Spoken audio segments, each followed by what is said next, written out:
What happens if you don't start? What if I told you that 1 hour wasted every day becomes a whole month lost in a year? Imagine where that month could have taken you. A side project launched, a relationship healed, a degree finished.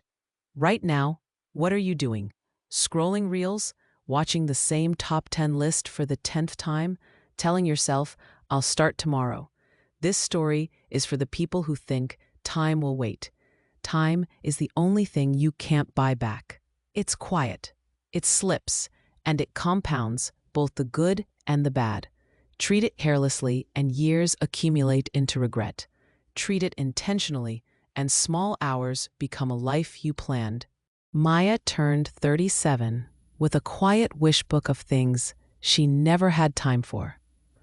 A novel idea that kept visiting her between commute and bedtime. A business plan sketched on napkins. A better routine for her kids and herself. By day, she led projects at a mid-size firm. By night, she scrolled. I'll start after the quarter, she told herself. I'll start next month. A year passed. Another. Her someday stacked into a drawer of drafts. She watched friends post new milestones. Someone's side hustle turned real. A college friend published a book. The news felt distant and sharp at the same time. They did it. Why not me? Then, an ordinary Tuesday changed things. Her manager called, saying the company wanted someone to lead a new product launch. Someone who could speak for the team and represent the brand externally. Maya knew the role would expose her to new people and possibilities she'd only been dreaming of. She was a fit, except one thing: confidence that comes from doing, not just thinking. The promotion went to someone else, chosen because they had public work to show, small, consistent wins, not because they were more talented. Maya felt the sting. She hadn't given herself the time to build the work she wanted to be judged by.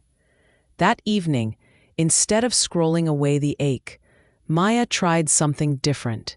She closed the apps, put the phone in a drawer, and set a single timer for 25 minutes. She opened a blank document and wrote without editing. When the bell rang, she had 400 words, the most she'd written in one sitting in years. She did it again the next day, and the next. Weeks later, the tiny blocks added up. Her manuscript grew one session at a time. She stopped losing time to just one more video, because she'd chosen how to spend the hour before it came. 6 months in, she pitched an essay to a well-read newsletter, and it was accepted. The recognition wasn't meteoric, but it mattered. She had built proof, tangible work she owned. With time, skill, and small wins, new doors opened.